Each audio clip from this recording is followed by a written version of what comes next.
ओम शांति। अपने प्यारे बच्चों के लिए ईश्वर का संदेश 30 जनवरी 2026। आज की मुरली का टाइटल है बाबा ने कहा, मीठे बच्चे, सारे कल्प का यह है सर्वोत्तम कल्याणकारी संगम युग। इसमें तुम बच्चे याद की सैक्रीन से सतो प्रधान बनते हो।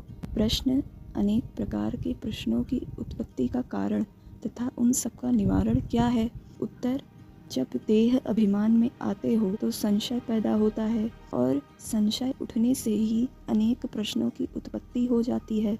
बाबा कहते, मैंने तुम बच्चों को जो धंधा दिया है, पतित से पावन बनो और बनाओ। इस धंधे में रहने से सब प्रश्न खत्म हो जाएंगे। गीत, तुम्हें पाके हमने जहान पा लिया है। ओम शांति। मीठे मीठे रूहानी बच्चों ने गीत सुना। यह किसने कहा? मीठे मीठे रूहानी बच्चे। जरूर रूहानी बाप ही कह सकते हैं। मीठे मीठे रूहानी बच्चे अभी सम्मुख बैठे हैं और बाप बहुत प्यार से समझा रहे हैं। अब तुम जानते हो, सिवाय रूहानी बाप के सर्व को सुख शांति देने व सर्व को इस दुख से लिबरेट करने वाला दुनिया भर में और कोई मनुष्य हो नहीं सकता। इसलिए दुख में बाप को याद करते रहते हैं। तुम बच्चे सम्मुख बैठे हो, जानते हो बाबा हमको सुख धाम के लायक बना रहे हैं। सदा सुख धाम का मालिक बनाने वाले बाप के सम्मुख आए हैं। तुम बच्चे समझते हो कि भारत गॉड गॉडेस का स्थान था, अभी नहीं है। चित्र देखते हो, था जरूर। हम वहाँ के रहवासी थे। पहले हम देवता थे। अपने पार्ट को याद करेंगे कि भूल जाएंगे? बाप कहते हैं, तुमने यहाँ यह पार्ट बजाया, यह ड्रामा है। नई दुनिया सो फिर जरूर पुरानी दुनिया होती है। पहले ऊपर से जो आत्माएं आती हैं वो गोल्डन एज में जाती हैं। यह सब बातें अभी तुम्हारी बुद्धि में है। तुम विश्व के मालिक महाराजा महारानी थे, तुम्हारी राजधानी थी। अभी तो राजधानी है नहीं, अभी तुम सीख रहे हो।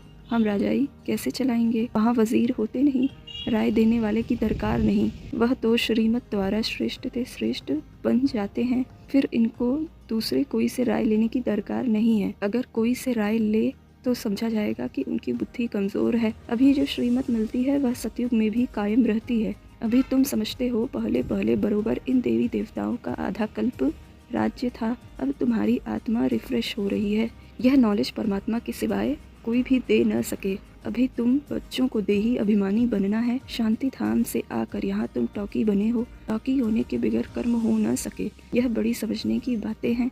जैसे बाप में सारा ज्ञान है, वैसे तुम्हारी आत्मा में भी ज्ञान है। आत्मा कहती है, हम एक शरीर छोड़ संस्कार अनुसार फिर दूसरा शरीर लेता हूँ। पुनर्जन्म भी जरूर होता है। आत्मा को जो भी पार्ट मिला हुआ है वह बजाती रहती है। संस्कारों अनुसार दूसरा जन्म लेते रहते हैं। आत्मा की दिन प्रतिदिन प्योरिटी की डिग्री कम होती जाती है। पतित अक्षर द्वापर में काम में लाते हैं, फिर भी थोड़ा सा फर्क ज़रूर पड़ता है। तुम नया मकान बनाओ, 1 मास के बाद कुछ ज़रूर फर्क पड़ेगा। अभी तुम बच्चे समझते हो बाबा हमको वर्षा दे रहे हैं। बाप कहते हैं, हम आए हैं तुम बच्चों को वर्षा देने। जितना जो पुरुषार्थ करेगा उतना पद पाएगा। बाप के पास कोई फ़र्क नहीं है। बाप जानते हैं हम आत्माओं को पढ़ाते हैं। आत्मा का हक है बाप से वर्षा लेने का। इसमें मेल फीमेल की दृष्टि यहाँ नहीं रहती। तुम सब बच्चे हो, बाप से वर्षा ले रहे हो। सभी आत्माएं ब्रदर्स हैं जिनको बाप पढ़ाते हैं, वर्षा देते हैं। बाप ही रूहानी बच्चों से बात करते हैं। हे लाडले मीठे सिकी लधे बच्चों, तुम बहुत समय पार्ट बजाते बजाते अब फिर आकर मिले हो अपना वर्षा लेने।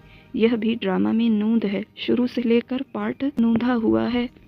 बाप सबको पवित्र बनाकर ले जाते हैं। पावन से फिर फट से कोई पतित नहीं बनते हैं।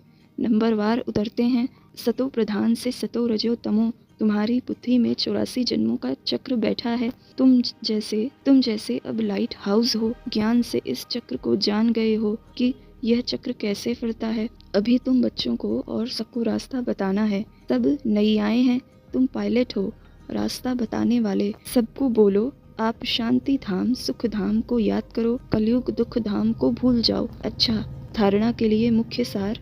पहली पॉइंट, जब तक जीना है ज्ञान अमृत पीते रहना है। अपनी झोली ज्ञान रत्नों से भरनी है। संशय में आकर कोई प्रश्न नहीं उठाने हैं। योग अग्नि से आत्मा रूपी सीता को पावन बनाना है।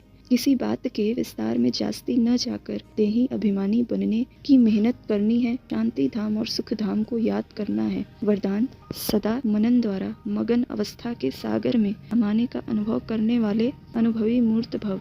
अनुभवों को बढ़ाने का आधार है मनन शक्ति। मनन वाला स्वतः मगन रहता है। मगन अवस्था में योग लगाना नहीं पड़ता, लेकिन निरंतर लगा रहता है। मेहनत नहीं करनी पड़ती। मगन अर्थात मोहब्बत के सागर में समाया हुआ, ऐसा समाया हुआ जो कोई अलग कर नहीं सकता। तो मेहनत से छूटो। सागर के बच्चे हो तो अनुभवों के तालाब में नहीं नहाओ, लेकिन सागर में समा जाओ, तब कहेंगे अनुभवी मूर्त। स्लोगन, ज्ञान स्वरूप आत्मा वह है जिसका हर संकल्प हर सेकंड समर्थ हो। ज्ञान स्वरूप आत्मा वह है जिसका हर संकल्प हर सेकंड समर्थ हो।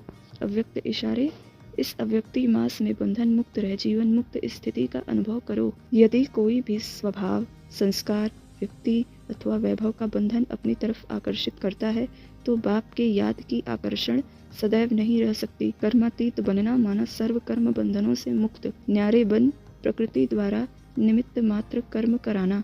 यह न्यारे बनने का पुरुषार्थ बार बार करते रहो। सहज और स्वतः यह अनुभूति हो कि कराने वाला और करने वाली यह कर्म इंद्रियां हैं ही अलग। अच्छा, ओम शांति।